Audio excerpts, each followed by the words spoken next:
ভারত তোমারে খাওয়ায় তাই না, হাদিয়া পাঠায় তাই না? আরে খবর আছে জানে তোর 40,000 মাইরা 10,000 খাওয়ায়, 10,000 হাদিয়া দেয়, 20,000 মাইরা দেয়। কথা বলে মাঝে মধ্যে আবার কিছু কুলাঙ্গার হুমকিও দেয়, আবার এগো হুমকির লগে এই জায়গাগুলো আবার লাফাইতে থাকে। জয়শ্রী জয়শ্রী হুমকি দিতেছে, স্লোগান দিতেছে, একটা একটা হেফাজত ধরে ধরে জবাই কর, এই স্লোগান দিচ্ছে। দিতে থাক দিতে থাক, সময় ঘনিয়ে আসছে, আমরাও বুঝতেছি। মনে করিস না ভয় পাচ্ছি, বরং উৎসাহ বাড়তেছে যে সারা জীবন যেই চেতনা লালন করতেছি, সম্ভবত সময়টা খুব ঘনিয়ে আসতেছে। এরে শোন শোন, আমরা শাইখুল হিন্দের রুহানির সন্তান, মৃত্যুকে ভয় পাই না। মৃত্যুকে ভয় না পাই তো এই জানকে আল্লাহর কাছে বিক্রি করে দিছি। এদের দখল করার চক্রান্ত করতেছে। হ্যাঁ, আমাদের ইতিহাস পড়ে আসা দরকার। এই জমিন রক্তাক্ত ইতিহাসের সাক্ষী। এই জমিনে ইসলাম কচুরি পানার মতো ভাইসা আসে না, কথা বল ঠিক কিনা? এই দেশ দখল করতে আসবা, একবার খালি পাড়া দিয়া দেখো, খোদার কসম একটাকে পাড়াতে দেওয়া হবে না। সাবিলুনা সাবিলুনা আল জিহাদ কইতে তোমরা ডরাও, আর ওই হিন্দুরা জয় শ্রীরাম স্লোগান দিতে তারা কিন্তু ডরায় না। আর লজ্জা থাকার কথা মুসলমান, জিহাদের মতো এক পবিত্র ইবাদত মুখ দিয়ে আনতে কলজে শুকায়া যায়। মুনাফিক কোথাকার, মুনাফিক কোথাকার। সাবিলুনা সাবিলুনা তরিকুনা তরিকুনা সাবিলুনা সাবিলুনা তরিকুনা তরিকুনা। জয় শ্রীরামের স্লোগান এই জমিনে চলবে না, লিল্লাহি তাকবীরের স্লোগান চলবে।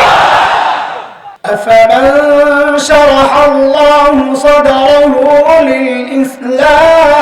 للإسلام فهو على نور من ربه فويل للقاسية قلوبهم من ذكر الله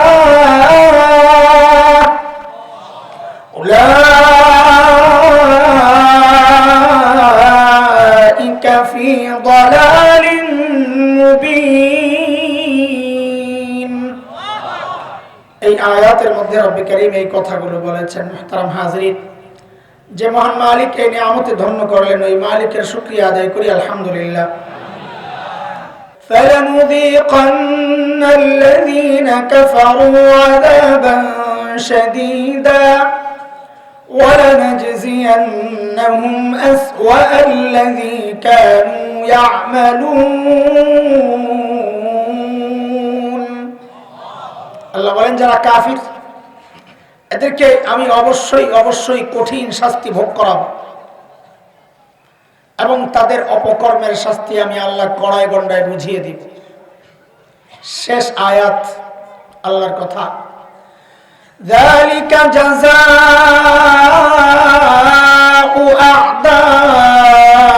আ'দাইল্লাহিন নার লাহুম ফিহা দারুল খুলদ জাযাআন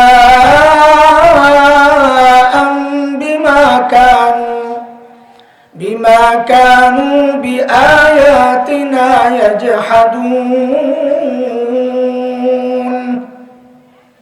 এই যে শাস্তি, আল্লাহর দুশমনদের এই শাস্তি অর্থাৎ জাহান্নাম, এটা আল্লাহর দুশমনদের শাস্তি। এখানে তারা চিরকাল থাকবে, যেহেতু তারা আল্লাহর আয়াতকে অস্বীকার করেছে। এটা হচ্ছে আয়াতের মোটামুটি তর্জমা শোনাইলাম। ইমাম কুরতুবী রহমতুল্লাহ আলাইহি তাফসীরে কুরতুবীর মধ্যে রাঈসুল মুফাসসিরিন আব্দুল্লাহ ইবনে আব্বাস রাদিয়াল্লাহু তাআলা আনহুমার বর্ণনা এনেছেন। তিনি বলেন, এই আয়াতগুলো আল্লাহ তাআলা মক্কার কাফিরদের সম্পর্কে নাজিল করেছেন। কাদের সম্পর্কে বলেন তো? মক্কার। বুঝতে সহজ হবে, আমার বলতেও সহজ হবে, এই জন্য আমি বয়ানের মাঝে মাঝে যদি এই প্রসঙ্গটা আনি, আমি মক্কার কাফের বলবো না, আমি বলবো আবু জাহেলদের সম্পর্কে নাজিল করেছেন। মানে বুঝাইতে চাই, মক্কার কাফের তো নবীর যুগের আগেও ছিল, নবী ইন্তেকালের পরে মক্কায় ছিল না, আশেপাশে ছিল। আমরা বলতে চাই নবীর সময়ের যারা কাফির, মানে আবু জাহেলদের সম্পর্কে আল্লাহ নাযিল করেছেন। কথা দুইটা, এক হচ্ছে কোরআন শুনবা না, আরেক হচ্ছে কাউকে শুনতে দিবা না। বুঝে আসছে কথা? মূলত কথাগুলো আবু জাহেলদের না, কাফেরদের না, মূলত কথাগুলো ইবলিসের। কার? ইবলিসের। কারণ ইবলিসের চূড়ান্ত টার্গেট হচ্ছে বান্দাকে রব থেকে বিচ্ছিন্ন করা। এই একটা কথা, গনে গনে কথাগুলো শুনি তো বুঝতে সহজ হবে। এক নম্বর কথা হচ্ছে ইবলিসের চূড়ান্ত টার্গেট হচ্ছে বান্দাকে রব থেকে বিচ্ছিন্ন করা। দুই নম্বর কথা হচ্ছে ইবলিস জানে বান্দাকে রব থেকে বিচ্ছিন্ন করার রাস্তা কি, বলে রাস্তা একটাই, বান্দাকে কোরআন থেকে দূরে সরায়া দাও। তিন নম্বর কথা হচ্ছে ইবলিস বাটপার, বাটপার কোনোদিন মানুষকে এক পদ্ধতিতে ধোঁকা দেয় না। চার নম্বর কথা আপনাদেরকে শোনাবো ইনশাআল্লাহ, এই যুগে ইবলিস আমাকে আপনাকে কোন রাস্তায় ধোঁকা দিচ্ছে। সময়ের আলেম হিসাবে আপনাদের চোখে আঙ্গুল দিয়ে একটু এই রাস্তাগুলো দেখায় দিতে চাই। এই হচ্ছে আজকের মোটামুটি আলোচনা। তো প্রথম কথা হচ্ছে ইবলিসের চূড়ান্ত টার্গেট হচ্ছে বান্দাকে রব থেকে বিচ্ছিন্ন করা। এটা ইবলিস আল্লাহকে জানায়া দিছে, আল্লাহ আমাদেরকে জানায়া দিছে। সূরা আরাফ আয়াত 16, قال فبما أغويتني لأقعدن لهم صراطك المستقيم। আল্লাহ, যাদের কারণে আপনি আমাকে তাড়াইয়া দিচ্ছেন আমি এদেরকে ছাড়বো না। কি করবি তুই? বলে যে রাস্তা দিয়ে আসবে তারা জান্নাতে, সিরাতে মুস্তাকিম, ওই রাস্তায় বসে যাবে, আসতে দেব না। এই আয়াত প্রমাণ করে যে ইবলিসের চূড়ান্ত টার্গেট হচ্ছে বান্দাকে রব থেকে বিচ্ছিন্ন করা। কিন্তু ইবলিস জানে বান্দাকে রব থেকে বিচ্ছিন্ন করার পথ কি, পদ্ধতি কি, রাস্তা কি। বলে রাস্তা একটাই, বান্দাকে কোরআন থেকে দূরে সরায় দাও। এটা বোঝার জন্য চলেন সূরা রহমানে চলে যাই, তাহলে বোঝা সহজ হবে। মালিক বলতেছেন আর রহমান আল্লামাল কুরআন খালাকাল ইনসান।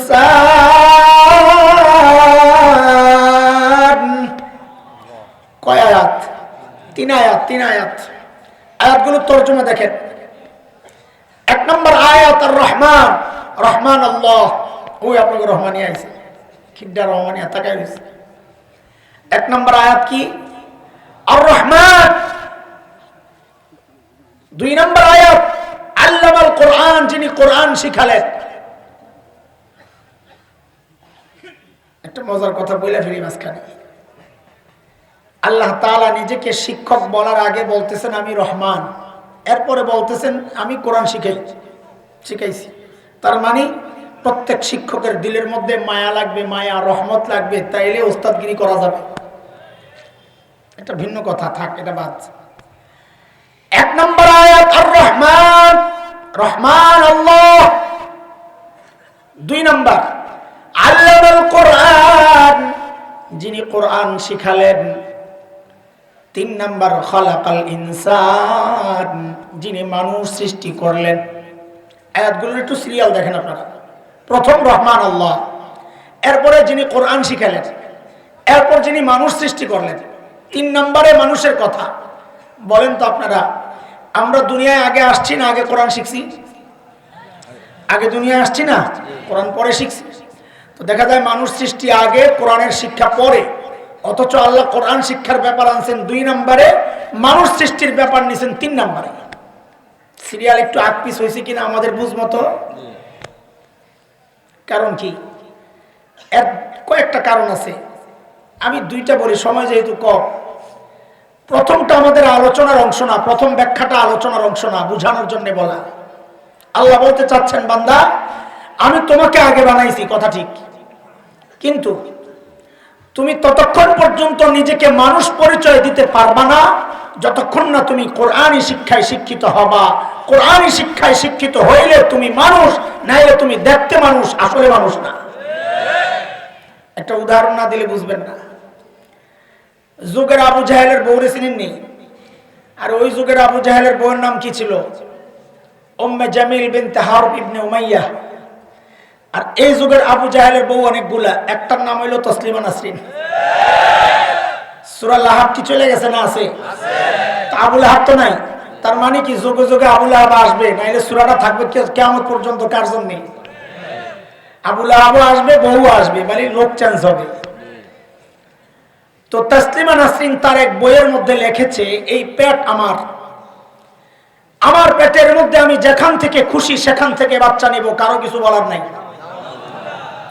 আমরা বলি ভালোই বলছে। এই বলার কারণে কোরআনের সিরিয়াল বুঝে আসছে। আল্লাহ যে বলছে তুই কোরআনের শিক্ষায় শিক্ষিত না হলে দেখতে মানুষ, আসলে মানুষ না। তসলিমা বুঝাইয়া দিছে কথা ঠিক। কেন? যেখান থেকে খুশি সেখান থেকে পেটের মধ্যে বাচ্চা নেওয়া, এটা তো মানুষের চরিত্র না, এটা তো কুত্তার চরিত্র। তসলিমা বুঝাইয়া দিছে আমি দেখতে মানুষ, আসলে কুত্তা। আল্লাহকে ওই জন্যই তো আমি কোরআন শিক্ষার ব্যাপার আগে আনছি, মানুষ সৃষ্টির ব্যাপার 3 নম্বরে নিছি। এক ব্যাখ্যা, এটা আমাদের আলোচনার অংশ না। এইবার একটা বুঝে, আয়াতগুলোকে উপর থেকে নিচের দিকে সাজান। উপরে আর রহমান, মাঝখানে আল্লামাল কোরআন, নিচে খালাকাল ইনসান। আল্লাহ বলেন বান্দারে আমি রহমান উপরে, ইনসান তুমি মানুষ নিচে, মাঝখানে কোরআন। মানে কি? আমি রহমান উপরে, তুমি মানুষ নিচে। রহমানের রহমত যদি মানুষ পর্যন্ত আনতে চাও, দুনিয়ার কোন তন্ত্রে মন্ত্রে কাজ হবে না। রাস্তা একটাই, রহমান আর বান্দার মাঝখান দিয়া কোরআনকে ঢুকা দাও। এই খবর শয়তানের আছে কি নাই?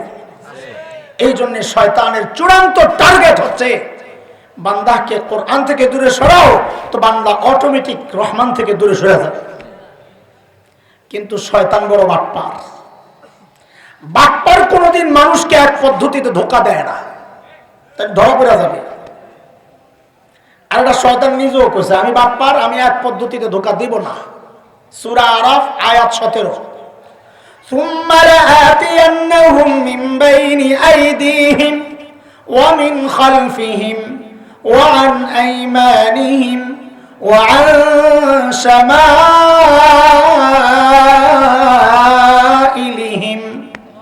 আমি সামনে দিয়ে ধোঁকা দিব, পিছন দিয়ে ধোঁকা দিব, ডান দিয়ে ধোঁকা দিব, বাম দিয়ে ধোঁকা দিব।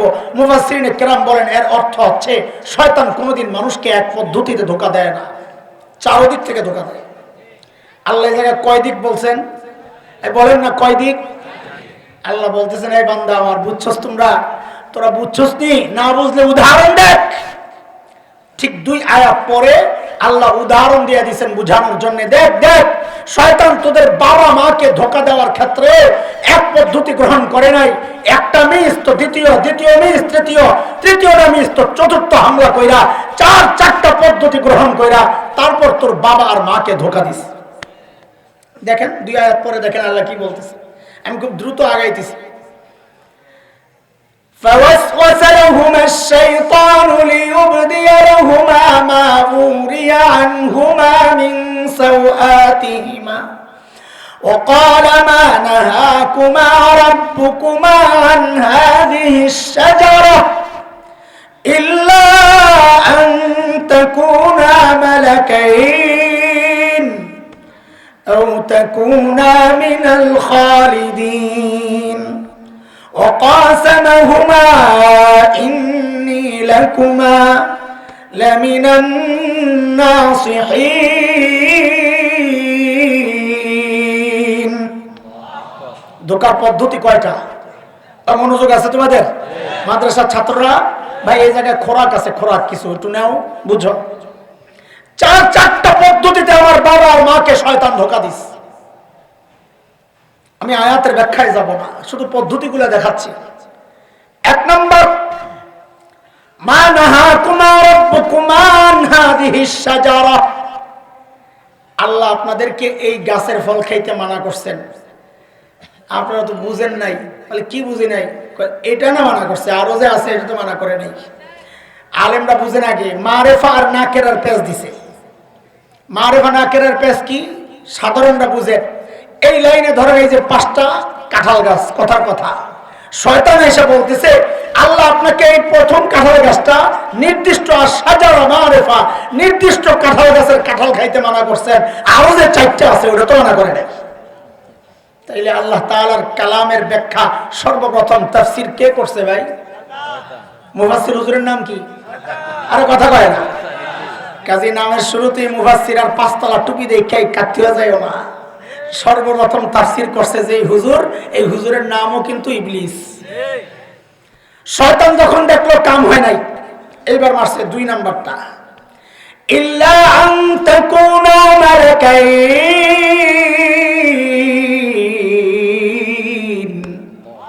খান খান।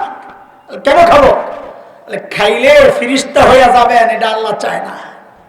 ওই মাদ্রাসার পোলাপান কে কে আছে হাত তুলতো বেটা।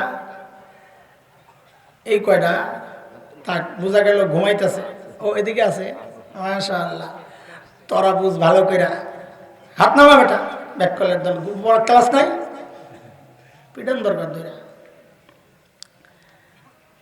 কালকে সবকে ঘুমাইলে তোমার খবর আছে। খেয়াল করো, মাদ্রাসার ছাত্ররা ভালো করে খেয়াল করো ভাই। চোখে আঙ্গুল দিয়ে একটু দেখায় দেওয়া দরকার কি কি লাইনে ধোকা চলতেছে, তোমার তো খবর নাই। শয়তান বলে খান, বলে কেন খাবো? বলে ফেরেশতা হয়ে যাবে।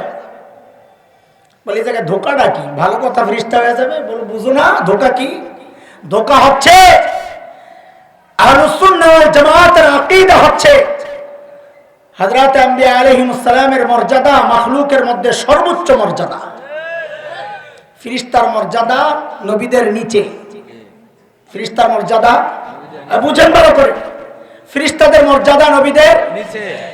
তো শয়তান যে আদমকে ফল খাওয়াইয়া ফেরেশতা বানাইতে চায়, ঠকাইতেছে না জিতাইতেছে? ঠকাইতেছে। কারণ আদম তো নবী। উপরের মানুষকে নিচে নামাইতে চায়, এমপি সাহেবের চেয়ারম্যান বানাইতে চায়। এটা কি উপকার করতেছে না ধোকা দিতেছে? ঠিক সেম ধোকা এখন আমাকে, তোমাকে, মাদ্রাসা ওয়ালাকে, ওই সমস্ত কুলাঙ্গাররা দেয়। কি বইলা এখন আওয়াজ উঠছে মাদ্রাসার সিলেবাস সংস্কার করা দরকার। কেন ভাই, কেন সংস্কার করা দরকার? বলে এই সিলেবাসে ডাক্তার হইতে পারবে না, এই সিলেবাসে ইঞ্জিনিয়ার হইতে পারবে না। ও আচ্ছা, ভালো কথা। আমাদের জন্য এত দরদ, আমাদের বাচ্চাদেরকে ডাক্তার বানাইতে চাও, ইঞ্জিনিয়ার বানাইতে চাও না? মনে করছো কিচ্ছু বুঝি না? আরে না না, নবী বলেছেন খায়রুকুম মান তাআল্লামাল কুরআন ওয়া আল্লামা। একজন আলেম, কোরআনের পাঠক, কোরআনের শিক্ষকের মর্যাদা সর্বোচ্চ মর্যাদা। আমার এই মাদ্রাসার ছাত্র নিচের মর্যাদার, ডাক্তার হতে যাবে কোন দুঃখে, ইঞ্জিনিয়ার হতে যাবে কোন দুঃখে? তাহলে ডাক্তার দরকার নাই, রাখো। ডাক্তার হওয়ার দরকার নাই, আছে অবশ্যই। ইঞ্জিনিয়ার লাগে না? অবশ্যই লাগে। কিন্তু আমাদের জিজ্ঞাসা, এই প্রস্তাব নিয়ে কয়দিন মেডিকেল কলেজে গেছিলা, যাই কয়দিন বলছিলা মেডিকেল কলেজের সিলেবাস চেঞ্জ করো। বলে কেন? বলে কোরআন ঢুকাও, হাদিস ঢুকাও। বলে কেন? যেন একজন ডাক্তার আলেম হয়ে বাইর হয়, একজন ডাক্তার ইঞ্জিনিয়ার হয়ে বাইর হয়। ওই জায়গায় যায় তো কথা কও না, যত পরামর্শ মাদ্রাসায় এসে দাও। ওই ধোকা আমরা খাইতে রাজি না, আমার বাবা মাও খায় নাই। ইল্লা তাকুনা মালাকাইন। যখন দেখছে এটা মিস, এইবার মারছে 3 নাম্বার ধোকা। কি? আও তাকুনা মিনাল খালিদিন।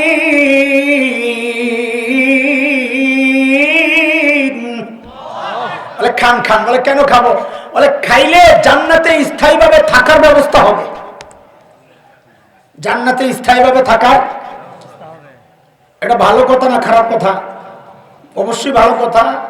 ধোকা তো দেয়, ভালো কথা বুঝেই আই। কিন্তু সমস্যাটা কোন জায়গায়? সমস্যাটা হচ্ছে আল্লাহ আদম আর হাওয়াকে জান্নাতে স্থায়ীভাবে থাকার জন্য বানাই নাই। বানাইছেন তো দুনিয়ায় পাঠাবেন। ওয়াইল ক্বালা রাব্বুকা লিল মালাইকা ইন্নী জাইলুন ফিল আরদি খলিফা। আল্লাহ আদম আর হাওয়াকে বানাইছেন, কই পাঠাবেন? হ্যাঁ, একটা প্রশ্ন আপনাদের জাগতে পারে, সেটা হইলো দুনিয়ায় পাঠাইলে ডাইরেক্ট বানাইয়া দুনিয়ায় পাঠাইয়া দিলে তো আর এত গন্ডগোল লাগে না। জান্নাতে আবার ঘুরাইতে গেছেন কোন দুঃখে? লাগেনি প্রশ্ন? এটার জন্য বুঝার বিষয় আছে। সূরা তাওবা আয়াত 111। আল্লাহ আপনার কাছে আর আমাদের কাছে, সবার কাছে আল্লাহ জান্নাত বিক্রির প্রস্তাব করছেন। ইন্নাল্লাহা আশতারা মিনাল মুমিনিনা আনফুসাহুম ওয়া আমওয়ালাহুম বিআন্না লাহুমুল জান্নাহ। জান্নাত কিনতে রাজি? জান্নাত কিনতে রাজি?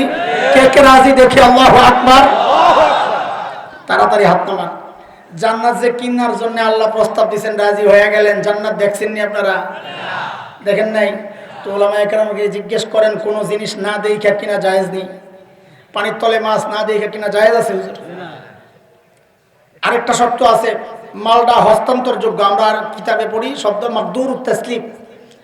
আকাশ দিয়া কাউ একটা উড়া যায়, পাশে বুজুর্গ বসা, ভাই 100 টাকা, হুজুর 100 টাকা দেন তো। হুজুর মনে করছে কর্জা হাসানা দিলেই তো সব, টাকাটা লইয়া ওই যে কাউটা উড়া যায়, আপনার কাছে বেচা লইলাম। বেচা কিনা হবে? বেচা কেনার জন্য শর্ত হলো মালটা হস্তান্তরযোগ্য হওয়া, মাল দেখা যাওয়া, এগুলা বেচা কেনার শর্ত। জান্নাত দেখছেননি, না দেখে কেনার জন্য রেডি। এই জন্যই তো নাস্তিক মুরতাদরা বলে আমরা নাকি অন্ধবিশ্বাসী, না দেখেই সব বিশ্বাস করি।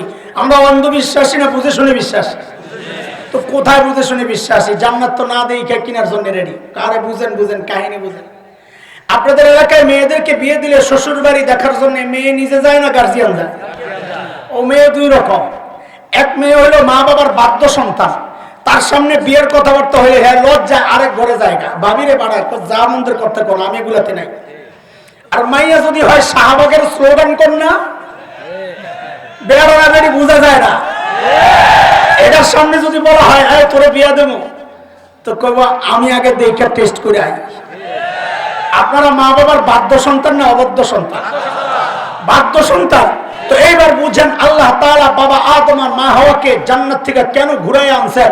যেন কিয়ামত পর্যন্ত নাস্তিক মুরতাদরা বলতে না পারে আমরা জান্নাত না দেখে কেনার জন্য রেডি হয়ে গেছি।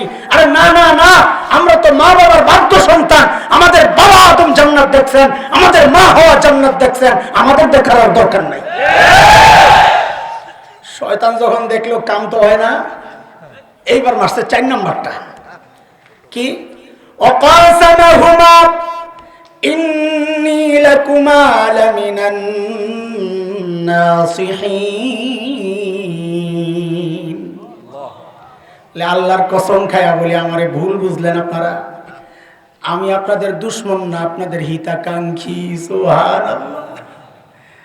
শয়তান যার হিতাকাঙ্ক্ষী আর বন্ধু হয় তার আর শত্রু লাগে না। আমেরিকা যার বন্ধু হয় তার শত্রু লাগে না। ভারত যার বন্ধু হয় তার শত্রু লাগে না। কথা বল। আমাদের অনেক ভাই আছে ভারতের বিরুদ্ধে বললেই মাথা খারাপ হয়ে যায়, চুলকানি শুরু হয়। ভারত আমাদের এত কিছু দেয়, গোড়ার ডিম দেয়, জানোস তুই কিছু? মুফতি আমির রহমতুল্লাহ আলাইহি একটা ঘটনা বলতেন এই ক্ষেত্রে, বলবনি? আরে 11:30 বাজে, ঘড়িটা ওদিকে ফিরাইয়া দিলে না সবাই দেখতো কয়টা বাজে। মুফতি আমির রহমতুল্লাহ আলাইহি একটা গল্প বলতেন, বড় মজার। বলে এক পীর সাহেব এক মুরিদরে খেলাফত দিয়া দিছে। মানে সুরত টুরত খুব ভালো আর কি, দরবেশ। আসলে দরবেশ না, আসলে ধরে বেশ। কি ধরে? হুজুর মনে করছে দরবেশ, খেলাফত দিয়া দিছে। হ্যাঁ তো এলাকায় যাইয়া পুরা কালা মুরগি আর কালা ছাগলের ব্যবসা। বুঝিননি এটা কালা ছাগল? একজন আছে হুজুর পেট ব্যথা, একটা কালা মুরগি দে, আমি একটা তাবিজ দিই। আরো জন আছে হুজুর আমার বউ তো আরেক বেড়ার লাগে, বুঝছে এটা কাস্টমার বড়, একটা কালা ছাগল লাগবে, এটার নাম দিছি আমি কালা মুরগি আর কালা ছাগলের ব্যবসা। আসি এরকম গন্ড এলাকায়, আল্লাহ মাফ করো। তো এলাকায় যায় কালা মুরগি আর কালা ছাগলের ব্যবসা শুরু করছে। হুজুরের কাছে বিচার আসছে, কারে খেলাফত দিলেন? গোটা এলাকা গুমরা। তো হুজুর কয় যা খেলাফত কেটে দিলাম। মুরিদের কাছে খবর গেছে, তোর পীর তো খেলাফত কেটে দিছে। কয় হুজুর কাটলে কি হয়েছে, আমি কাটুম না, যেটা ঢুকছে ছাড়ুন না। তো একদিন পীর সাহেব এলাকায় কই জানি যাচ্ছে, ওই মুরিদের এলাকার কাছ দিয়া। হঠাৎ মনে পড়ছে, আরে এই মুরিদের বাড়ি না এনে আল্লাহ জানে বদমাইশের লগে দেখা হইলে না কোন বিপদে পড়ি। তো দুরূদ শরীফ পড়তে পড়তে, ইস্তিগফার পড়তে পড়তে, দোয়া ইউনুস পড়তে পড়তে আগাইতেছে। হঠাৎ করে দেখে মুরিদ সামনে, এখন তো কলিজায় পানি নাই। নিচের দিকে তাকায় তাকায় হাঁটতেছে, মুরিদ সামনে আসসালামু আলাইকুম জোরে জোরে সালাম। হুজুর বলে পরে কথা, আমার ব্যস্ততা আছে, আমি যাই। এইরকম ধরছে। হুজুর বহুদিনের আশা আমার, আপনি আমার বাড়িতে যাবেন, একটু মেহমানদারি করবো। যাইতে দেয় না, জোর করে হুজুরের বাড়িতে লয়ে গেছে। আচ্ছা চল। বাড়ির যায় হুজুর, হুজুর আপনি একটু ঘুমান, আমি বাজারে যাই। আচ্ছা। হুজুর আরাম করে ঘুমাইতেছে, মুরিদ গেছে বাজারে, জায়গা বিশাল বিশাল মাছ টাছ আইনা রান্না বাড়া কইরা ইচ্ছা মতো হুজুরে খাওয়াইছে। খাওয়াই এখন বিদায়ের সময় হুজুরে 10,000 টাকা হাদিয়া দিছে। হুজুর তো মহা খুশি, মনে মনে বলে মানুষ বড় হিংসুটটা রে, এই ভালো মানুষটার ব্যাপারও আমার কাছে এত বদনাম করলো। এইবার মুরিদের কান্দে হুজুরের গাঠটি, হুজুর আড়ে, মুরিদও আড়ে। কতক্ষণ পর হুজুর চিন্তা করতেছে, মুরিদে 10,000 হাদিয়া দিল, আমার ব্যাগে আছে 40,000, এই 10,000 মিলাইয়া 50,000। এইবার বাড়িতে যাই এই কাঁচা পায়খানাটারে পাকা বানাবো, কয় বস্তা সিমেন্ট, কয়শো ইট, কত লাগবে। চিন্তা করলো টাকাটি দুই জায়গায় থাকলে মনোযোগ সমস্যা, রক্ষা সমস্যা, এক জায়গায় হলে ভালো হয়। তো মুরিদের সামনে টাকা কেমনে গনে মুট করে। তো এখন মুরিদরা বলে এই তুই জাগা গাঠি দিয়ে।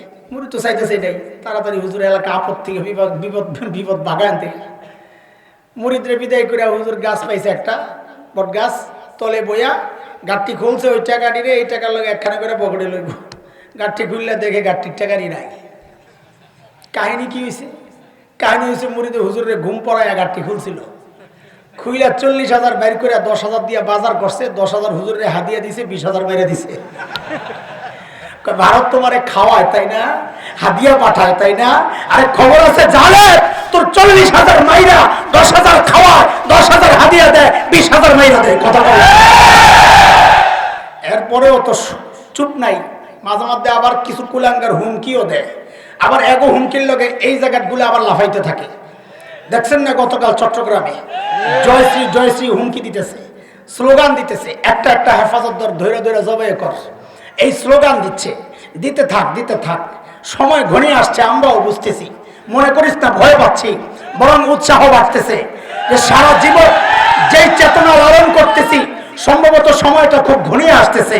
এরে শোন শোন, আমরা শাইখুল হিন্দের রুহানির সন্তান, মৃত্যুকে ভয় পাই না। মৃত্যুকে ভয় না পাই তো এই জানকে আল্লাহর কাছে বিক্রি করে দিছি।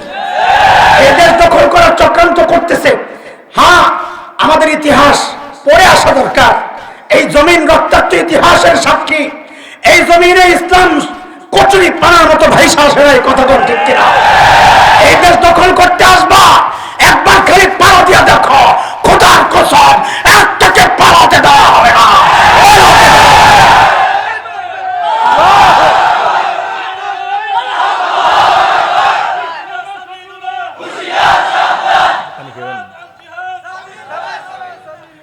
সাবিলুনা সাবিলুনা আল জিহাদ কইতে তোমরা ডরাও, আর ওই হিন্দুরা জয় শ্রীরাম স্লোগান দিতে তারা কিন্তু ডরায় না। আর লজ্জা থাকার কথা মুসলমান, জিহাদের মতো এক পবিত্র ইবাদত মুখ দিয়ে আনতে কইলে শুকায় যায়। মুনাফিক কোথাকার, মুনাফিক কোথাকার। সাবিলুনা সাবিলুনা তরিকুনা তরিকুনা সাবিলুনা সাবিলুনা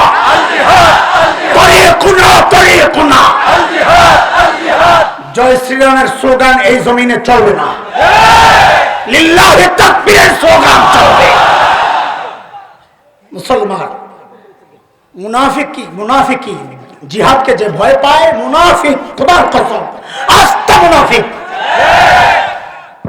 এটা আমার সম্মান, জিহাদ মুসলমানের সম্মান।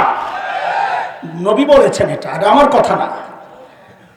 যারা জিহাদে উৎসাহিত করে এদেরকে উগ্রবাদী বলে, আবার এইরকম মৌলবীও আছে। মুরতাদ কিসের মৌলবী? আল্লাহ বলতেছেন হারিদিল মুমিনিন, মুমিনদেরকে জিহাদের জন্য উৎসাহিত করেন। জিহাদ উৎসাহিত করলে যদি জঙ্গিবাদ হয়, সন্ত্রাস হয়, এই কথা যে বলবে সে আল্লাহকে সন্ত্রাসী বলতেছেন। আউযুবিল্লাহ। এতক্ষণ যে আলোচনা করলাম কি বুঝলেন? শয়তান মানুষকে এক পদ্ধতিতে ধোঁকা, বাবা আদম মা হাওয়াকে ধোঁকা দেওয়ার ক্ষেত্রেও পদ্ধতি গ্রহণ করছে কয়টা? আখেরি পদ্ধতিটা বড় আজীব পদ্ধতি। সেটা হলো কসম খাইছে, কসম। ওয়াকাসামাহুমা ইন্নী লাকুমা লামিনান নাসিহিন।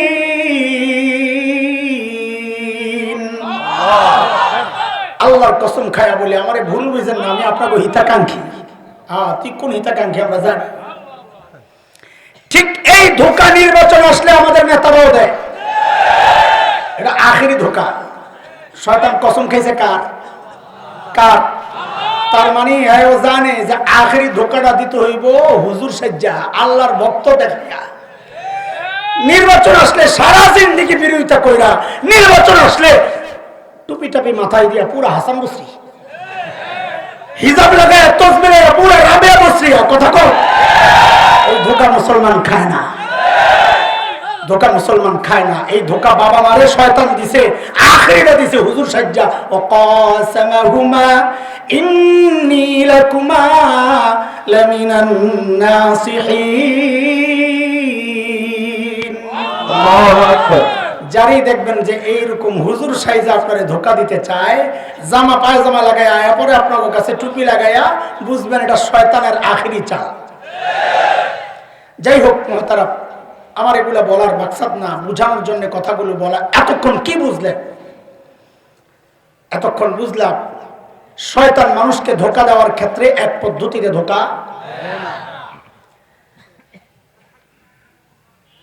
ওই যে শুরুতে আয়াত পড়েছিলাম, শয়তানের বক্তব্য কোরআন শুনবা না, কাউকে শুনতে দিবা না। ওই যুগে শয়তান মানুষকে কোরআন থেকে দূরে সরাইতে এই পদ্ধতি গ্রহণ করেছিল, ডাইরেক্ট অ্যাকশন। এই কোরআন শুনবি না, কাউরে শুনতে দিবি না। আপনি কি মনে করতেছেন এই যুগেও আমাকে আপনাকে কোরআন থেকে দূরে সরাইতে একই পদ্ধতি গ্রহণ করবে? এতক্ষণ বুঝাইলাম শয়তান এক পদ্ধতিতে ধোঁকা। এই যুগে আমাকে আপনাকে কোরআন থেকে দূরে সরাইতে কি কি পদ্ধতি গ্রহণ করে এর একটা উদাহরণ দিয়েই আমি শেষ করব। মাত্র একটা উদাহরণ ইনশাআল্লাহ। এটা বুঝার আগে দুইটা তিনটা উদাহরণ আগে দেই, তাইলে বুঝতে সহজ হবে। বাংলাদেশের স্কুল কলেজগুলোতে দেখবেন বন্ধের দিনগুলোতে, বিশেষ করে জাতীয় দিবস, রাষ্ট্রের সাথে, স্বাধীনতার সাথে, ভাষার সাথে সংশ্লিষ্ট যে দিবসগুলো, 16 ডিসেম্বর, 26 মার্চ, 21 ফেব্রুয়ারি, এই দিবসগুলোতে স্কুল কলেজে খেলাধুলা হয়, প্রতিযোগিতা। আপনারা লক্ষ্য করে থাকবেন একটা নতুন ইভেন্ট এখন চলে, সেটা হচ্ছে যেমন খুশি তেমন সাজো, যে যার মতো করে সাইজা সাইজা আসে। ইদানিং আমরা লক্ষ্য করতেছি, ছবি আছে আমাদের কাছে, 2-3টা বাচ্চাকে সাজায়, একটা মেয়েকে শাড়ি পরাইয়া, বাচ্চা মেয়ে শাড়ি পরাইয়া যুবতী মেয়ে সাজায়, আরেকটা ছেলেকে টুপি দাড়ি লাগাইয়া হুজুর বানায়। এরপর এরা বিচারকের সামনে যায়া নাটক করে দেখায় কি ওই হুজুর ছেলেটা মেয়েটার কাপড় ধরে টানাটানি করে। কি বুঝাইতে চায়? এটা হচ্ছে 71-এর দৃশ্য। 71-এ রাজাকাররা এইভাবে আমাদের নারীদের, মা বোনদের, যুবতীদের ইজ্জত সম্ভ্রম লুণ্ঠন করেছে। এই নাটক করে তারা দেখায়। উদাহরণ নাম্বার 1। উদাহরণ নাম্বার 2, টেলিভিশন, সিনেমায়, নাটকে যারা জানেন, দেখেছেন, তারা তো ভালো করেই জানেন, যারা দেখেন নাই তারা বুঝবেন না, তবে শুনেন। একটা চরিত্র আছে, ভিলেন চরিত্র, গাদ্দার চরিত্র, সিনেমায় হোক নাটকে হোক, ওই ব্যক্তিটাকে দিয়া সমাজের সব খারাপ কাজগুলো করানো হয়। আমরা লক্ষ্য করেছি ইদানিং ওই গাদ্দারকে সাজায় কেমনি, একটু মুখে দাড়ি লাগায়া দেয়, মাথায় একটা টুপি লাগায়া দেয়। উদাহরণ নাম্বার 3, 2013 ফেব্রুয়ারির কথা আপনাদের মনে আছে নিশ্চয়ই। ঢাকার শাহবাগে যুদ্ধাপরাধীদের বিচার ত্বরান্বিত করার দাবিতে গণজাগরণ মঞ্চ বসল। আগেই আমার বক্তব্য ক্লিয়ার করি, গণজাগরণ মঞ্চের সাথে আমাদের কোনো শত্রুতা নাই, বন্ধুত্ব নাই। তাদের যে দাবি, ওই দাবি, এটা তো তাদের নতুন, জালেমের বিচার চাইছে, এই তো। এই দাবি 1500 বছর থেকে আমরা করে আসতেছি, সব জালেমের বিচার চাই, নতুন না, এটা পুরান দাবি। সমস্যা মাত্র কোথায়? যখন আমরা লক্ষ্য করলাম গণজাগরণ মঞ্চের আড়ালে কিছু নাস্তিক, কুলাঙ্গার, ব্লগার ঢুকে আল্লাহর নবী সাল্লাল্লাহু আলাইহি ওয়াসাল্লামের বিরুদ্ধে কুৎসা রটনা শুরু করলো, এমন এমন কথা বলা শুরু করলো একজন মুসলমান হিসাবে যা বরদাস্ত করা এটা অসম্ভব। ওই বৃদ্ধ বয়সে আমাদের কায়েদ আল্লামা শাহ আহমদ শফি নওয়ারাল্লাহু মারকাদা তিনি ময়দানে নেমে আসলেন নবীর ভালোবাসায় মহাব্বতে। কারণ এই একটা জায়গা যেখানে আপোষ চলে না। কার কথা? সূরা তাওবা আয়াত 12-13। আহারে মুসলমান, দেরি হয়ে যায় জন্য আমি আয়াত পড়তে চাই না, কিন্তু এর মধ্যেও আলাদা একটা নূর থাকে। কোরআনের আয়াত দিয়ে বয়ান সাজাইলে এটা স্বাদই আলাদা। আল্লাহ বলতেছেন, وَإِنْ نَكَثُوا أَيْمَانَهُمْ مِنْ بَعْدِ عَهْدِهِمْ وَطَعَنُوا فِي دِينِكُمْ فَقَاتِلُوا أَئِمَّةَ الْكُفْرِ إِنَّهُمْ لَا أَيْمَانَ لَهُمْ لَعَلَّهُمْ يَنْتَهُونَ أَلَا تُقَاتِلُونَ قَوْمًا نَكَثُوا أَيْمَانَهُمْ وَهَمُّوا بِإِخْرَاجِ الرَّسُولِ وَهُمْ بَدَؤُوكُمْ أَوَّلَ مَرَّةٍ أَتَخْشَوْنَهُمْ فَاللَّهُ أَحَقُّ أَن تَخْشَوْهُ إِن كُنتُم مُّؤْمِنِينَ। এই আয়াতে আমি আয়াতের ব্যাখ্যায় যাব না। এই আয়াত আল্লাহ বলেছেন ওয়াতাআনু ফি দীনিকুম, যারা দিনকে নিয়ে কটাক্ষ করে, দাড়ি নিয়ে তাচ্ছিল্য করে, টুপি নিয়ে কথা বলে, পর্দা নিয়ে কথা বলে, ইসলামী শিক্ষা ব্যবস্থার বিরুদ্ধে যারা কথা বলে, আল্লাহ বলেছেন লা ঈমানা লাহুম, এদের সাথে কোনো চুক্তি থাকতে পারে না, আপোষ চলতে পারে না। এদের একটাই শাস্তি, বলে কি? ফাকাতিলু আইম্মাতাল কুফর, এদেরকে হত্যা করতে হবে, অন্য কোনো শাস্তি বুঝি না। সিদ্ধান্ত কার? বলে এই তোরা এত মিনমিন করস কেন, করে ভয় পাস? কে বলতেছেন? আমার কথা না, আল্লাহ বলতেছেন এই ভারতের ভয় পাস, আমেরিকা রাশিয়ারে ভয় পাস না? মিনমিন করস কেন? আতাখশাউনাহুম, এগরে ভয় পাস? আরে শুন শুন, যদি ইমানদার হস তো আমাকে ভয় পা, একমাত্র উপযুক্ত ভয় পাওয়ার আমি। আতাখশাউনাহুম ফাল্লাহু আহাক্কু আন তাখশাউ ইন কুনতুম মুমিনিন। আল্লাহ ছাড় দিয়েছেন এই বিষয়ে, আল্লাহ ছাড় দিয়েছেন। বলে নবী আলাইহিস সালাম তো রহমতের নবী, নবী মনে হয় ছাড় দিয়েছেন? মক্কা বিজয়ের সময় নবী যখন ঢুকে সূরা ফাতহ তিলাওয়াত করতেছেন, কাঁদতেছেন মাথা নিচু, ইন্না ফাতাহনা লাকা ফাতহাম মুবিনা, ঢুকে ঘোষণা দিলেন আজকে সব মাফ। শর্ত আছে, মান দাখালাল মসজিদাল হারাম ফাহুয়া আমিন, মসজিদে হারামে যে ঢুকবে সে নিরাপদ। মান দাখালা দারা আবি সুফিয়ান ফাহুয়া আমিন, আবু সুফিয়ানের ঘরে যে ঢুকবে সে নিরাপদ। মান আগলাকা বাবাহু ফাহুয়া আমিন, যে নিজের ঘরের দরজা বন্ধ করে দিবে সেও নিরাপদ। কিন্তু মালাউনদের কোনো মুক্তি নাই, এদেরকে যেখানে পাওয়া যাবে ধৈর্যই হত্যা করা লাগবে। কাদেরকে? কাদেরকে? আরে জোরে বলো, কাদেরকে? মালাউন মানে হিন্দু না, মালাউন মানে হিন্দু না, কোরআন তা বলে না। সূরা আহজাব আয়াত 57 আল্লাহ মালাউনের ব্যাখ্যা দিয়েছেন, ইন্নাল্লাযীনা ইউযুনা আল্লাহ ওয়া রাসূলাহু লানাহুমুল্লাহু ফিদ দুনিয়া ওয়াল আখিরাহ। আল্লাহ আল্লাহর রাসূলকে যারা কষ্ট দেয় এরা হলো মালাউন। দাঁড়িয়ে আছে, টুপি আছে, সবই আছে, তারপরেও যদি নবীকে কষ্ট দেয়, আল্লাহকে কষ্ট দেয়, ওইটাও মালাউন। কার কথা? আল্লাহ বলেন মালাউন, নবী বলেন মালাউন্ডিরে ধর, এবারে ছাড়া যাবে না। মালউনিনা আইনামা সুকিফু 61-62 আয়াত আহজাব। মালউনিনা আইনামা সুকিফু উখিযু ওয়া কুতিলু তাকতিলা। এখন আপনি মনে মনে করতেছেন যেগুলো তো আগের সিস্টেম, এখন সিস্টেম পাল্টায় গেছে। আল্লাহ একবারে জানায় দিয়েছেন আমার সিস্টেম পাল্টায় না। সুন্নাতাল্লাহিল্লাতী ক্বাদ খালাত মিন ক্বাবল ওয়া লান তাজিদা লিসুন্নাতিল্লাহি তাবদীলা। নবী ঘোষণা করলেন 15 জনের নাম। কয়টা?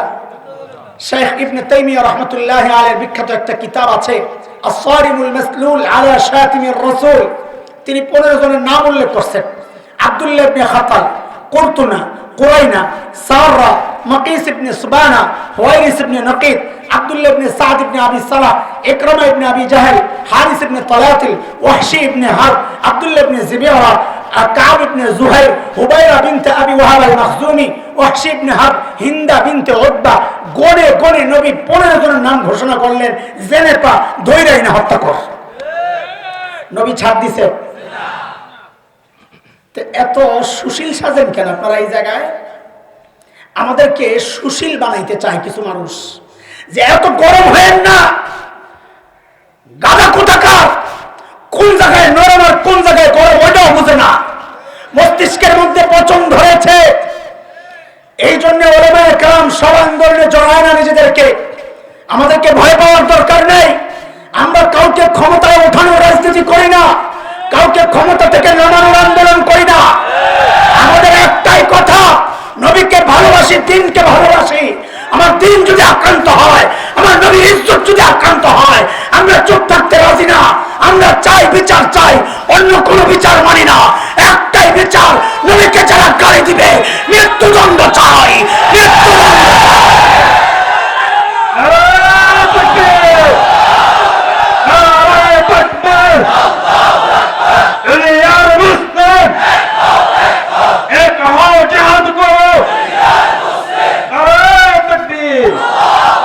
মোহতারাম হাজরিন, ওই যে বলতেছিলাম শাহবাগের গণজাগরণ মঞ্চ মনে আছে? চলেন ওই জায়গায় যাই। বিপত্তি বাঁধলো যখন তারা এই কাম শুরু করলো, নবীর বিরুদ্ধে এখানে বৈশা বৈশা লেখালেখি। হেফাজতের 2 তারিখের আমাদের যে গণমিছিল ছিল, ফ্রান্স দূতাবাস ঘেরাওয়ের মিছিল, ওইটা দেখে তো মাথা খারাপ হয়ে গেছে। পরের দিন আবার এসে শাহবাগে মশাল লইয়া, দেখছেন না আপনারা? কোটি কোটি মানুষ, লাখ লাখ, হাজার হাজার মশাল মিছিল করো। আর নবী প্রেমিকরা যদি ওই রকম একটা একটা মশাল হাতে নেয়, বাংলাদেশের অস্তিত্ব থাকবে না, জ্বলে পুড়ে ছাই হয়ে যাবে। আমাদেরকে গুতায়ও না, খোঁচায়ও না, শান্ত আছি, শান্ত থাকতে দাও। আমরা রুহামা ও বাইনাহুম, কিন্তু পরিচয় আরেকটা আছে, আশিদ্দাউ আলাল কুফার। কথা বলেন, নিজে আঘাত পায়া চুপ থাকে, গালি খায়া চুপ থাকে, কিন্তু জেনে রাখ 1400 বছরের ইতিহাস, আমাদের ইতিহাস একরকমই চলে আসছে। আমার দিন আক্রান্ত হইলে, আমার শরীর আক্রান্ত হইলে, আমার নবীর ইজ্জত আক্রান্ত হইলে মুসলমান চুপ থাকে নাই, চুপ থাকতে পারে না, চুপ থাকতে পারে না। গণজাগরণ মঞ্চের কাছে আমি আমার কথায় ফেরত যাই, কেন এই প্রসঙ্গ আনলাম? গণজাগরণ মঞ্চের কাছেই আমি থাকি, শাহবাগের পাশেই আমার অবস্থান। সায়েন্স ল্যাবরেটরি মোড় 2-2.5 কিলো বা 1.5 কিলো হবে। গণজাগরণ মঞ্চের সেই উত্তাল দিনগুলোর তাপ আমাদের শরীরও লাগে। ওই যে মানুষ সামনে দিয়ে আয়া যায়, দেখি রাস্তা তো বন্ধ, পুরো ক্লোজ। একদিনের গল্প শোনাই আপনাদেরকে। আমার সায়েন্স ল্যাবরেটরির চৌরাস্তায় একটা বড় ওভারব্রিজ আছে, ফুট ওভারব্রিজ, লম্বা। এই মনোযোগ দিয়ে শোনেন, শেষ কথা। উত্তর দিক থেকে আমি যাচ্ছি আমার গন্তব্য দক্ষিণ দিকে। দক্ষিণ দিক থেকে এক যুবতী মা তার ছোট্ট বাচ্চাকে নিয়ে আমাকে ক্রস করবে। তাদের সাজগুজ, বেশভূষা, গেট আপ সেট আপ দেখে আমার বুঝতে কষ্ট হয় নাই তারা গণজাগরণ মঞ্চিকায় আসছে। পতাকা লাগানো, এখানে অঙ্কন করা, জাতীয় পতাকার রঙে ড্রেস বানানো, দেখে বুঝছি গণজাগরণ মঞ্চিকা আসছে, আসতেই পারে, এতে আমার কোনো আপত্তি নাই। একজন মা সন্তানের অন্তরের মধ্যে ইমানি চেতনা জাগাবে, দেশপ্রেম জাগাবে, এটা মায়েরই কাজ, মানিয়ে গেছেন, সমস্যা নেই। বিপত্তি বাঁধলো কোথায়? মা যখন আমাকে ক্রস করে, তো মা তার ছোট্ট বাচ্চাকে আমাকে দেখায়া দেখায়া শিখায়া দিচ্ছে, বলার জন্য পিচ্চিটাকে বল, বলো বলো বলো, তুই রাজাকার, তুই রাজাকার, আমাকে বলার জন্য। এই বাচ্চা গণজাগরণ মঞ্চে গিয়ে জেনেছে রাজাকার এক দুষ্ট চরিত্রের নাম, সে জেনেছে রাজাকার লুটেরা সন্ত্রাসীদের নাম, সে জেনেছে রাজাকার ধর্ষকদের নাম, কিন্তু সে জানতো না রাজাকার দেখতে কেমন। মা দেখায়া শিখায়া দিচ্ছে রাজাকার মানে হচ্ছে এই দাড়িওয়ালা আর টুপিওয়ালা। আসলে কি বিষয়টা? আসলে কি? এরা দোস্ত 71-এর মুক্তি মুক্তিযুদ্ধের ইতিহাস আমরা পড়েছি, তোমরাও আরেকবার পাঠ করো। 1971 মুক্তিযুদ্ধ তো ইসলামের বিরুদ্ধে ছিল না, দাড়ির টুপির বিরুদ্ধে ছিল না। আমরা জেনেছি ইতিহাস থেকে বহু মুক্তিযোদ্ধা অভিযানে বের হওয়ার সময় 2 রাকাত সালাতুল হাজত পড়ে বের হতো। গর্বের সাথে লক্ষ্য করেছি মুক্তিযুদ্ধ জাদুঘরে আজও দেওয়ালে সাঁটানো আছে বহু রাজাকারের ছবি, যাদের মুখে দাড়ি নাই, মাথায় টুপি নাই। আমরা কয়েক বছর আগে লক্ষ্য করেছি এক সংগঠন মুক্তিযোদ্ধাদেরকে সম্মাননা ক্রেস্ট দিয়েছে। আমরা গর্বের সাথে লক্ষ্য করেছি ওই মুক্তিযোদ্ধাদের মুখে দাড়ি, মাথায় টুপি। 7ই মার্চের বঙ্গবন্ধু স্বাধীনতার মহান ঘোষক, 7ই মার্চের সেই তত্ত্ব ভাষণের কথা আমরা ভুলি নাই। সেই দিন তিনি বলেছিলেন, এবারের সংগ্রাম মুক্তির সংগ্রাম, এবারের সংগ্রাম স্বাধীনতার সংগ্রাম। রক্ত যখন দিয়েছি, রক্ত আরো দেব, তবু দেশকে মুক্ত করে ছাড়বো ইনশাআল্লাহ। স্বাধীনতার মহান ঘোষক ইনশাআল্লাহ বলে যে মুক্তিযুদ্ধের ডাক দিয়েছিলেন, ওই মুক্তিযুদ্ধ ইসলামের বিরুদ্ধে হতে পারে না, ওই মুক্তিযুদ্ধ দাড়ির বিরুদ্ধে হতে পারে না। তাই আমাদের জিজ্ঞাসা, এরা কারা যারা মুক্তিযুদ্ধকে ইসলামের বিরুদ্ধে দাঁড় করাতে চায়, দাড়ির বিরুদ্ধে, টুপির বিরুদ্ধে দাঁড় করাতে চায়? আমাদের বুঝতে বাকি নাই শয়তান তার সিস্টেম পাল্টাইছে। ওই যুগের আবু জাহেলরা ডাইরেক্ট বলতো, লা তাসমাউ লিহাযাল কুরআন ওয়ালগাউ ফি, কোরআন শুনবা না, কাউকে শুনতে দিবা না। এই যুগের আবু জাহেলরা সিস্টেম পাল্টাইছে, ডাইরেক্ট তো বলে না।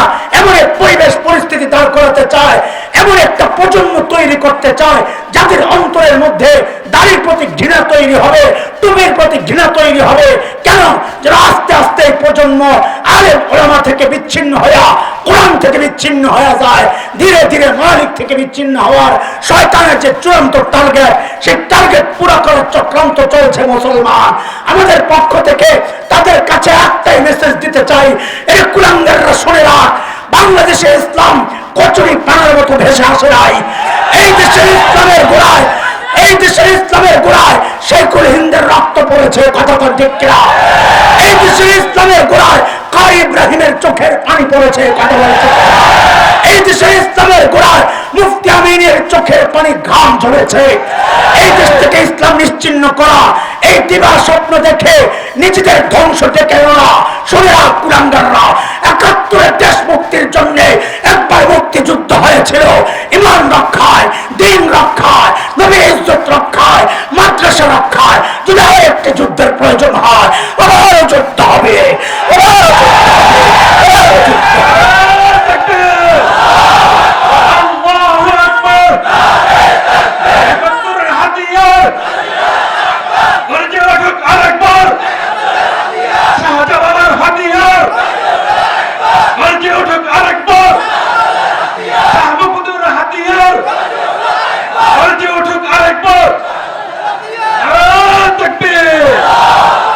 ভেবেছোটা কি?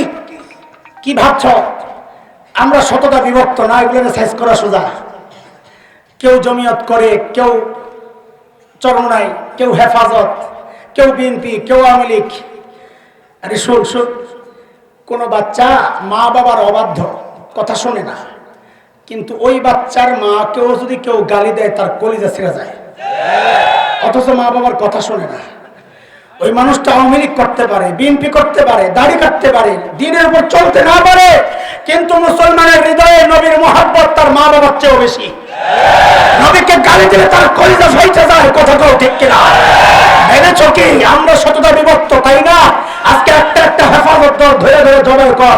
হেফাজত মানে কোন দলীয় বিষয় না, কমই বিষয় না। হেফাজত এদেশের নবীর ইজ্জত রক্ষার এক আন্দোলনের নাম। এই জায়গায় এর বিএনপি নাই, আওয়ামী লীগ নাই, কওমি নাই, আলিয়া নাই। নবীর ইজ্জত রক্ষায় নবী প্রেমিকরা একসাথে হয়েছে। শোন শোন, শেখুল হিন্দের একটা উদাহরণ দিয়ে আমি শেষ করতেছি। হাতের আঙ্গুল 5টা একসাথে না, আলাদা আলাদা? একটার সাথে আরেকটা লাগা না, আঙ্গুলের মাথাগুলো আলাদা আলাদা, আলাদা আলাদা, তাই না? কিন্তু যখন কাজে লাগায় তখন ভাত খাওয়ার সময় সবই একখানে না, আলাদা থাকে। কথা বলেন, হ্যাঁ, আমরা কেউ বিএনপি, কেউ আওয়ামী লীগ, কেউ জাতীয় পার্টি, কেউ শাসনতন্ত্র, কেউ হেফাজত, কেউ জমিয়ত, কেউ জামাত ইসলাম করে, আঙ্গুলটি সব আলাদা আলাদা, তাই না? কুলাঙ্গাররা শোন শোন, যখন তোদেরকে খাওয়ার সময় আসবে না, যখন গাড়ানোর সময় আসবে, আর ইখতিলাফ থাকবে না, সবাই এক হয়ে যাও।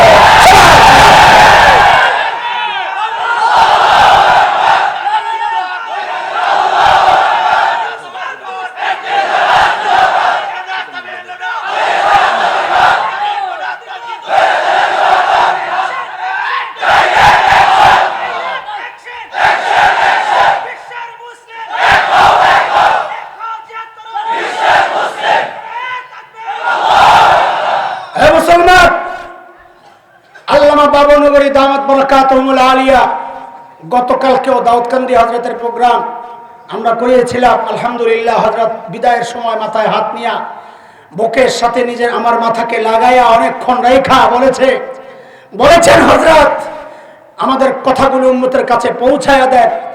সময় ভালো না, আকাশে শকুনের আনাগোনা পরিলক্ষিত হচ্ছে মুসলমান।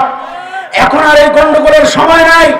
একতাবদ্ধ হয়ে এদেরকে প্রতিহত করার জন্য মানসিকভাবে এখনই প্রস্তুতি নিতে হবে। 2013-তে আল্লামা আহমদ শফির ডাকে যখন সাপ্লাই গিয়ে নিজের রক্ত বিলিয়ে এসেছিলাম, রাজপথকে রক্তাক্ত করেছিলাম, যদি এই সময় আল্লামা বাবনগরীর পক্ষ থেকে আরেকটা ডাক আসে নবীর ইজ্জত রক্ষায়, মানচিত্র রক্ষায়, কল্যাণ দরকার, জীবন দরকার, কে জীবন দিতে প্রস্তুত?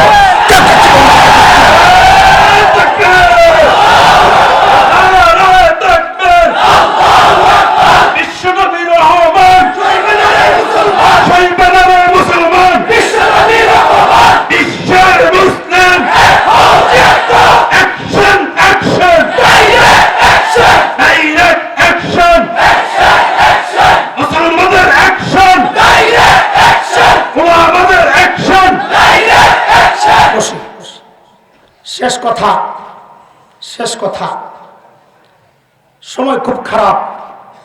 সাধারণ যারা আছেন, আলেম ওলামা ছাড়া আপনারাও আর পিছনে থাকেন না। সময় আসছে বুকে বুক মিলাইয়া হাতে হাত রেখা একসাথে চলার সময় আসছে। রাজি আছি না? ইনশাআল্লাহ, ইনশাআল্লাহ, ইনশাআল্লাহ। আমরা এগুলোকে ভয় পাই না, ভয় একমাত্র পাই কাকে? আল্লাহকে। কারণ ভয় পাই না কেন? কারণ এই জান তো বেঁচে দিছি আল্লাহর কাছে। বেশির থেকে বেশি গেলে আমার জানটাই তো নিবে নাকি? তো জান দেওয়ার জন্য যারা রেডি, এদেরকে হুমকি দিয়ে লাভ কি? শাইখুল হিন্দের সন্তান যারা, এদেরকে মৃত্যুর ভয় দেখায় লাভ নাই। কেন? আল্লাহু আকবার। দেওবন্দে একটা মাদ্রাসার ছাত্র হাফেজ ইন্তেকাল করছে। তো দেওবন্দের লোকজন সিদ্ধান্ত নিছে এই বাচ্চাটাকে কাসেম নানতুবির কবরের পাশে কবর দিবে। তো এরপরে আবার সিদ্ধান্ত পরামর্শ করে যে না, এই কাসেম নানতুবির পাশে শোয়ার একমাত্র উপযুক্ত শাইখুল হিন্দ মাহমুদ হাসান দেওবন্দি রহমতুল্লাহ আলাইহি। তো এই খুশির খবরটা হযরতকে জানানোর জন্য একদল গেল, যায় বলে, হযরত আমরা সিদ্ধান্ত নিয়েছি কাসেম নানতুবির পাশে আপনাকে কবর দিব। এই কথা শোনার সাথে সাথেই শাইখুল হিন্দ হাউমাউ করে কান্না শুরু করছেন। লোকেরা জিজ্ঞেস করে, হযরত আপনি কি এত খুশি না? কাসেম নানতুবির পাশে ঘুমাবেন, আপনি কি খুশি না? হযরত শাইখুল হিন্দ বলেন, আরে এটা তো আমার জন্য বড় কিসমত। কিন্তু তোমরা চিন্তা করো কি, আমি চিন্তা করি কি? আমি তো চিন্তা করি, আয় মালিক, তোমার দিন জিন্দা করার জন্য লড়াইয়ের ময়দানে আমার এমন মৃত্যু হবে যে জানাজা পড়ার জন্য, আমাকে দাফন করার জন্য আমার লাশ খুঁজে পাওয়া যাবে না। শরীর টুকরা টুকরা হইয়া গোটা ময়দানে ছড়াইয়া ছিটাইয়া থাকবে। কারণ শহীদের রক্ত মেশক আম্বরের গ্রাম যার থেকে বের হয়, এটা অজু ভাঙা যায়। শহীদের রক্ত পুরোটাই পাক, মেশক আম্বরের গ্রাম। শাইখুল হিন্দ বলেন, আমি তো ওই মৃত্যু চাই যে হাসরের মাঠে যখন ডাক দেওয়া হবে সবাইকে কিয়ামতের দিন, ওঠো ওঠো সবাই উঠো কবর থেকে, তখন সবার লাশ তো আস্তে আস্তে উঠবে, আর একজন আমি মাহমুদুল হাসান, আমার লাশটা উঠবে, ওই জায়গা থেকে এক টুকরা আসবে, ওই জায়গা থেকে আরেক টুকরা আসবে, আমার গোশতের টুকরার সাথে আমার রক্তগুলো টপ টপ করে ঝরতে থাকবে, আর আমার মালিক আরশে আজিম থেকে ওই দৃশ্য দেখবেন। আমি তো ওই আশায় বসে আছি, তোমরা কি চিন্তা করো? আরে শাইখুল হিন্দের সন্তান আমরা, আমাদেরকে মৃত্যুর ভয় দেখায়ও না, জেল জুলুমের ভয় দেখায়ও না। মরবো তো একবার মরবো, সিংহের মতো মরবো, সিংহের মতো। রাজি আছি ইনশাআল্লাহ, শপথ ইনশাআল্লাহ।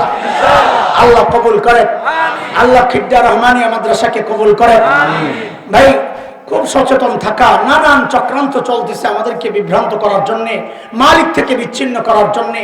আমরা নিজেরা বিচ্ছিন্নিত হবই না, উম্মতকে হতেও দিব না ইনশাআল্লাহ। রাজি আছি ইনশাআল্লাহ, ইনশাআল্লাহ। আল্লাহ তাআলা এই মজলিসকে কবুল করেন, এই মাহফিলকে কবুল করেন। অনেক রাত হয়ে গেছে, এই জন্য আর কথা বাড়াইলাম না। তারপরও আপনারা এত কষ্ট করে এত রাত পর্যন্ত অপেক্ষা করেছেন, আপনাদেরকে মোবারকবাদ জানাই। আল্লাহ তাআলা আপনাদেরকে আর উত্তম জাযা দান করেন, আমিন। ওয়া আখিরু দাওয়ানা আলহামদুলিল্লাহি রাব্বিল আলামিন।